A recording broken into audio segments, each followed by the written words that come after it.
नमस्कार, बहुत स्वागत है। देख रहे हैं ज्योतिष राट के। मैं हूं आपके साथ आपका इष्ट फ्रेंड संतोषी। सूर्य शनि से संबंधित एक रहस्यमयी जानकारी। सूर्य शनि के बारे में आप सबको पता है कि दोनों पिता पुत्र होते हुए भी शत्रु भाव रखते हैं।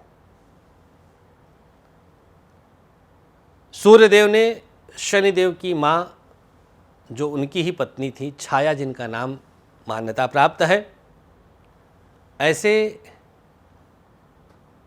मां को सूर्यदेव ने शक के आधार पर शनिदेव को अपना पुत्र मानने से इनकार किया और तब से ही मान्यता अनुसार दोनों में आपस में शत्रुभाव है। इसको व्यवहारिक तौर पर अगर हम कैलकुलेट करते हैं ज्योतिष के आईने से, ज्योतिष के द्वारा, तो ये रहता है कि भाई एक ही रह सकता है दोनों में से, चाहे दिन या रात। रात शनि से संबंध और दिन सूर्य से संबंध। अब इसमें और भी बहुत सारे तर्क निकलेंगे। एक सामान्य धारणा होती है कि अगर कुंडली में सूर्य और शनि की युति हो,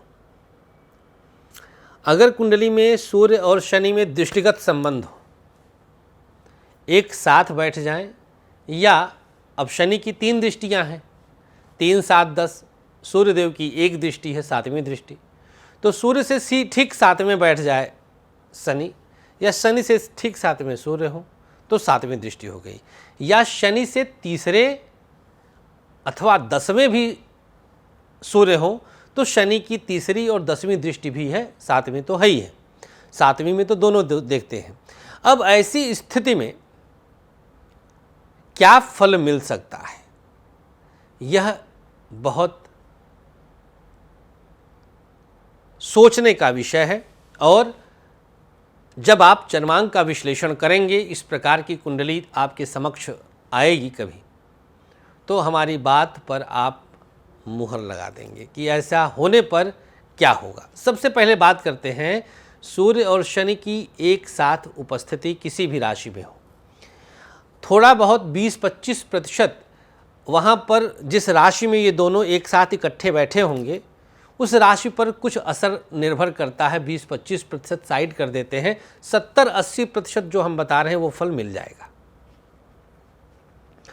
अगर दोनों एक साथ बैठे होंगे तो एक फल निश्चित है, और यहाँ पर हम सिर्फ पॉजिटिव आज बता रहे हैं, और वो फल है कि आपके जीवन में राजनैतिक व्यक्तियों के द्वारा लाभ निश्चित है।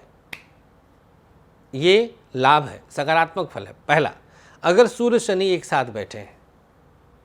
दूसरा सकारात्मक फल क्या मिलेगा? दूसरा सकारात्मक फल ये मिलेगा कि आप निश्चित तौर पर कुछ न कुछ व्यापार के द्वारा प्रसिद्धि और धन प्राप्त करेंगे। ये निश्चित लाभ है। तीसरा, अगर सूर्य शनि एक साथ बैठे हैं तो 80% आपको पैतृक संपत्ति का लाभ होगा, अचल संपत्ति, जमीन का। तो सूर्य शनि की युति में 3 विशेष लाभ शनि और सूर्य दोनों आपसी कृपा से मिल रहा है। ऐसा क्यों हुआ? पंचम दशम का डायरेक्ट संबंध है काल पुरुष की कुंडली में। पंचम भाव सूर्य से संबंध, दशम भाव शनि से संबंध, और दशम भाव में काल पुरुष की कुंडली में मकर राशि का प्रभाव। तो शनि का जो मकर अंश है और जो कुंभ अंश है, उन दोनों भावों का संबंध डायरेक्ट पंचम से जुड़ जाता है, सूर्य से जुड़ जाता है, और सूर्य वैसे भी राजा हैं ग्रहों के। तो ये लाभ आपको होता है युति होने पर। अब दृष्टिगत संबंध के विशेष लाभ हम आपको बताते हैं। अगर शनि और सूर्य में 7वीं दृष्टियां हैं, शनि सूर्य को 7वीं से देख रहा है और सूर्य भी देखा यहाँ पर, तो ऐसे में विशेष लाभ आपको कानूनी मदद में मिलती है।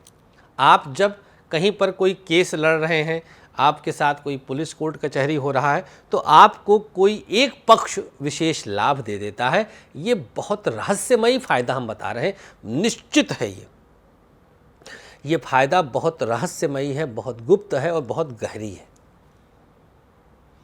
ये तो हो गई 7वीं दृष्टि का विशेष लाभ।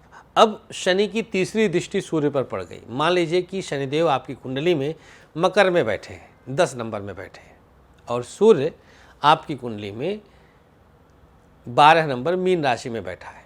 तो यहाँ से मकर से तीसरी दृष्टि से देखेंगे। अब राशि के अनुसार हमने बताया जिस राशि में बैठे हैं दोनों, उससे 20-22%, 25% फल बदलेगा, लेकिन जनरल क्या लाभ होगा? इससे क्या होगा? शनि की तीसरी दृष्टि पड़ी, आपको रात में खूब एक्टिव कर देता है। तीसरी दृष्टि के द्वारा शनि उस ग्रह के बल को कुछ इन्हेंस करता है, बढ़ाता है। तो थर्ड दृष्टि पराक्रम के साथ कनेक्ट होता है, क्योंकि कुंडली का थर्ड हाउस पराक्रम का भाव होता है। तो तीसरी दृष्टि पराक्रमी दृष्टि कही जाएगी मेरे शोध के अनुसार, और ये आपको गुप्त रूप से मेहनती बनाती है। आप गुप्त रूप से मेहनत करने लगते हैं। ये बहुत बड़ा फायदा रहस्य वाला बताया मैंने। 7वीं बता ही दिया था। अब 10वीं दृष्टि। 10वीं दृष्टि में सबसे बड़ा फायदा राजनीतिज्ञों को होता है, जो आपको मंत्री पद तक लेके चला जाता है। शनि अगर सूर्य को 10वीं दृष्टि से देखते हैं तो एक बहुत नाटकीय घटनाक्रम और मोड़ के साथ रहस्यमयी तरीके से आप मंत्री पद पा जाते हैं। बहुत बड़ा फायदा हो जाता है अचानक। और दूसरा फायदा, कार्य क्षेत्र में आपका दबदबा अनोखा होता है। ये 2 फायदे हमने बाकी दृष्टियों का बताया। उम्मीद करते हैं कि अब आपको शनि और सूर्य से संबंधित किसी तरह के डर से बाहर निकलने में यह कार्यक्रम मदद करेगा। शेयर करिएगा, ज़्यादा से ज़्यादा लोगों तक पहुंचाइए। 8 तारीख को बनारस और 10 तारीख को लखनऊ में मुलाकात कर रहे हैं इसी सितंबर महीने में। 30 सितंबर से 6 अक्टूबर राहु की शांति भी करा सकते हैं, पितरों की शांति करा सकते हैं। गया जी में नंबर आपके सामने फ्लैश हो रहा है। नमस्कार, हमें अनुमति दीजिएगा। Thank you so much. Shri Radhe.